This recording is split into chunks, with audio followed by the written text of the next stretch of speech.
So what's up everyone? Welcome back to your channel, Brighter Life Institute. I am Alicia. I want to talk to you today about this news that is being spoken all over the place, all over the internet, everywhere you can switch on, switch off, whatever your mood. It's about this Gen Z revolution protest that nearly is happening global. Global, not yet, but there is maybe a risk that global it may actually happen. A protest that happened in Nepal where the Generation Z, our young people, frustrated and worry about their future, and that is truly understandable. The action happened in Nepal, but third, this movement of the Gen Z in Nepal that spread after it to Indonesia, to the Philippines, to Morocco, and to Madagascar. It is very interesting to see which country this is happening right now, as it seems there is no border to the frustration of the Gen Z generation. And to be fair, we're talking about the Gen Z generation.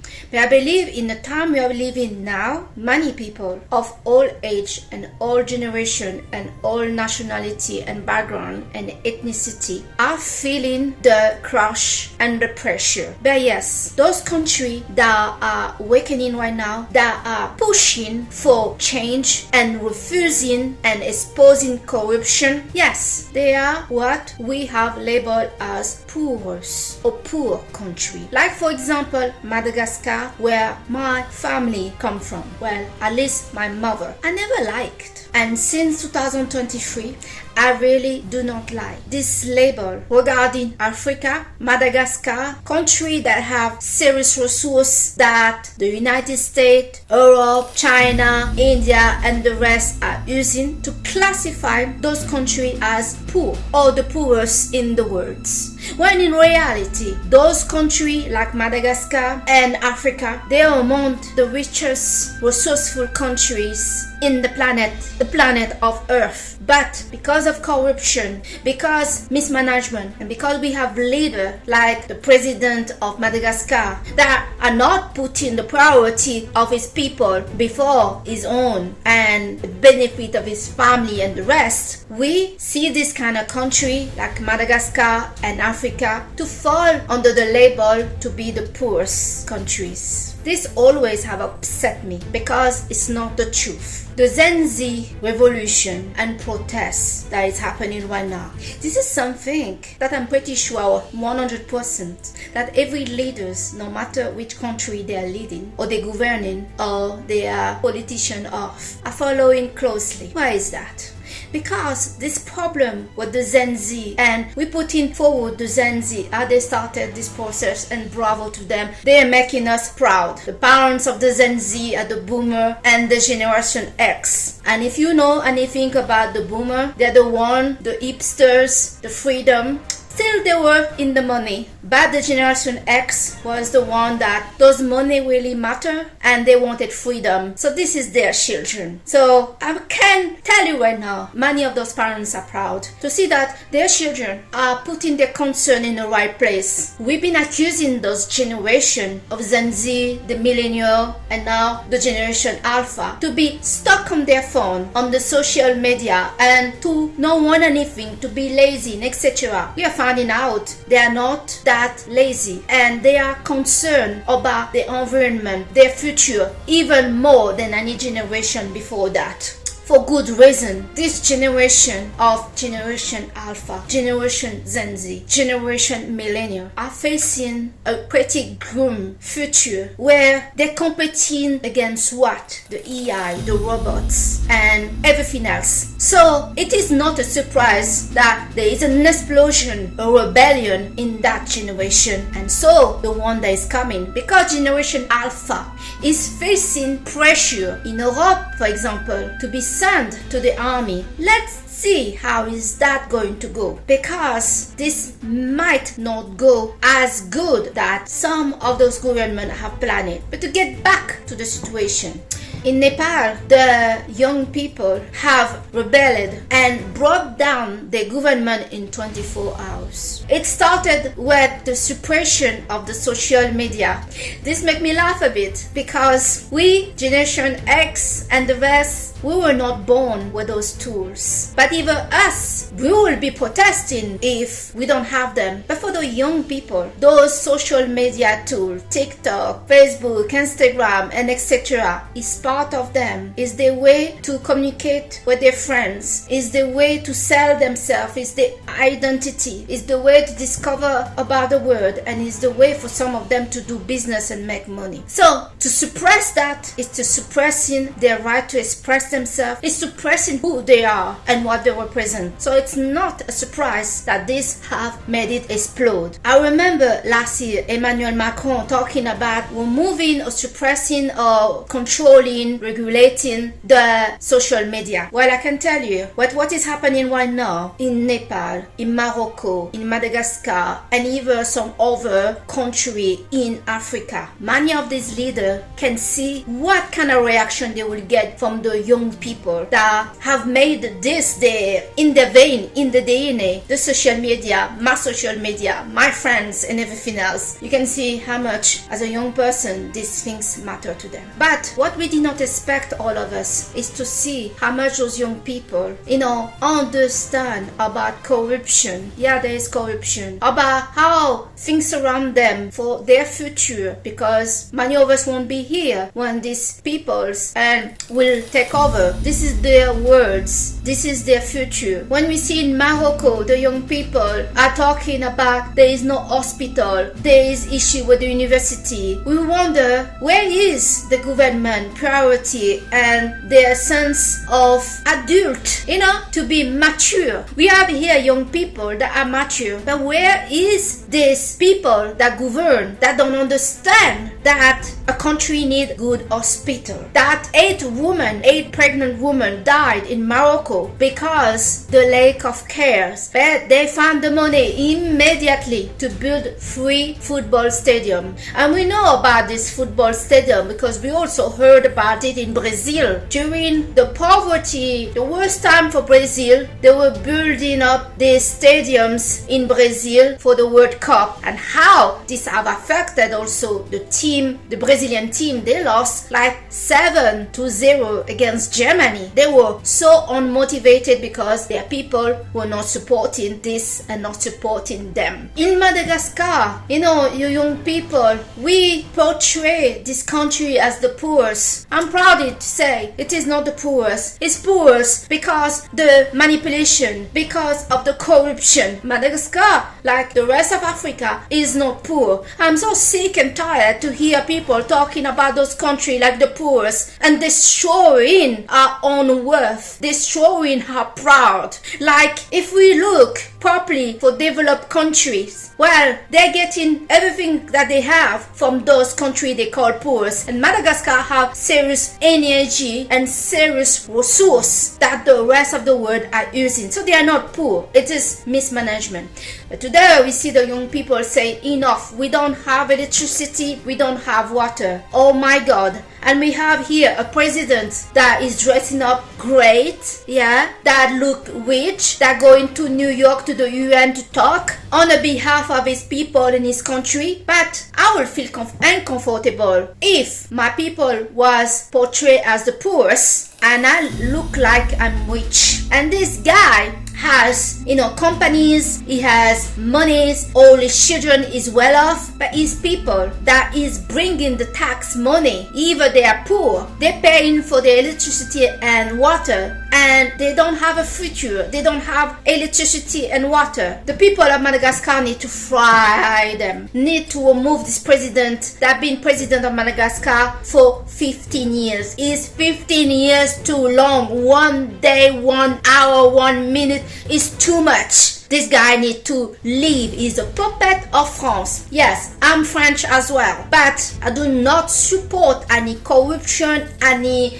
abuse of the human right for any nationality. I don't care where you come from. If you're a human, well, you deserve to have your human right to be defended. So the people of Madagascar have decided to raise up. So is Morocco, so is Nepal, and I'm proud of it. I'm proud of those people, And the president of Madagascar need to remember who are the Malgache people. This is a population that you should never underestimate it. Why is that? The history of Madagascar was, there was a queen there before. When the French came in with their weapon and everything, she told them to respect his people and the people will respect them. But France tried to take over the country with a weapon by doing terrible things. The people didn't have weapon, but they answered to the call, the whole country. And Madagascar is bigger than France to come to the battle. These are people, not because they don't have weapon. You should underestimate these people.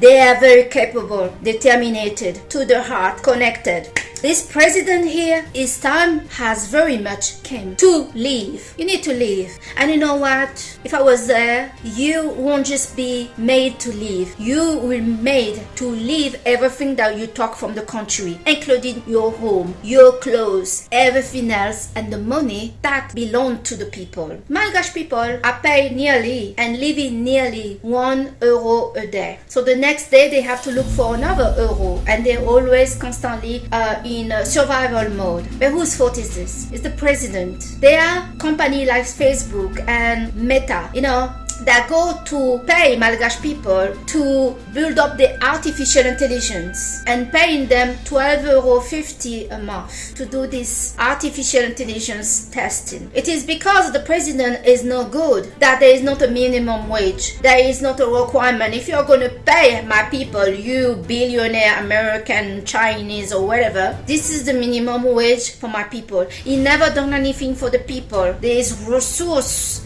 rice, energy and everything mineral in Madagascar. This is not a poor country. I'm so sick of it to hear people say that it's a poor country. It is not. If I tell you who we could describe as poor, you'll be shocked. Because those that have resources, they are not poor. Do you understand? So I'm very proud of this race of the Gen Z, and it is for this reason that I wanted to honor this generation to do the right things. Parents and everybody else need to join in, and I believe that this movement is going to grow and maybe coming soon in America, because right now the Gen Z young people and the rest and every generation and every age cannot find job. Artificial intelligence have taken many of the job, and many company on LinkedIn are not recruiting people, and the government not talking about here. I'm here in Belgium, and in Belgium right now in January 2026 many Belgian people are going to lose their right to the chômage, to the unemployment benefit, and there are going to be a lot of struggle. But we can face struggle if we can face all of us the reality, and the reality is many companies right now are not recruiting.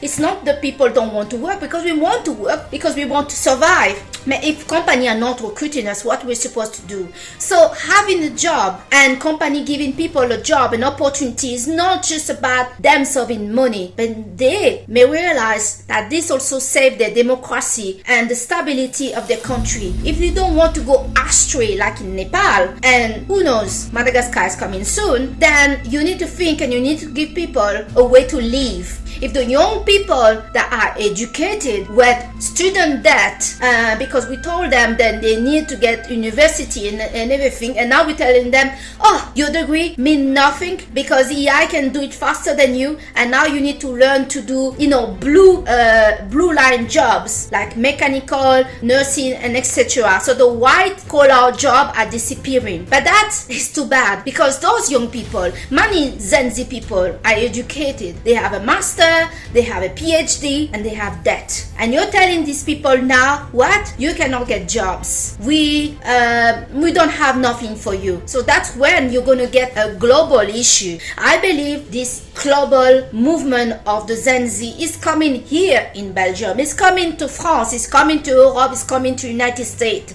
and or even it's coming to China, because it is the reality that right now all of us, no matter her age, no matter her generation, we are struggling to find job. And it's not because we're stupid, we are not looking for the work, but something is happening and the government is not addressing it, and they're pushing people to the brinks. Who could have thought removing social media from our young people, from the Gen Z and the rest, will push them to blow out? Yeah, they grow up with that, this belongs to them, and yeah, this backfire. So this is the video I wanted to share with you today. I believe this is just the start, and I believe all of us are going to follow these young people. They are right to rise up, and I'm surprised that no more people or no more generation or what are not raising their voice. Doesn't mean because they're not raising their voice they're not suffering. I can tell you, many people are looking for work day in and day out, sending thousands of CVs to those fake jobs, especially on LinkedIn, and they are not getting even a reply.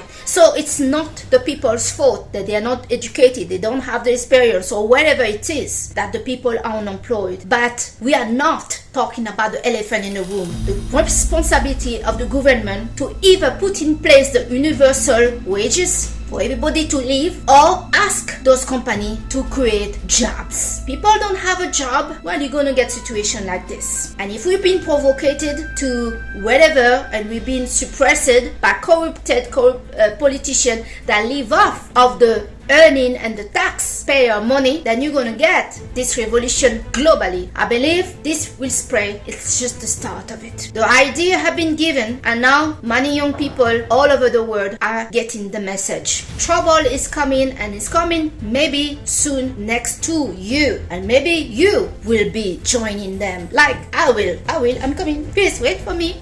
So yeah, bravo to the Gen Z in Nepal, to Morocco, to Madagascar, to wherever. Bravo. It's important for all of us to be engaged in our community, in the life that we have now, in the society, and that we want to have, and to be proud of our country. For this, everybody needs to be involved and do their part. I thank you today to have watched your channel, Brighter Life Institute, with me, Alicia, and I'll see you on the next video. Bye!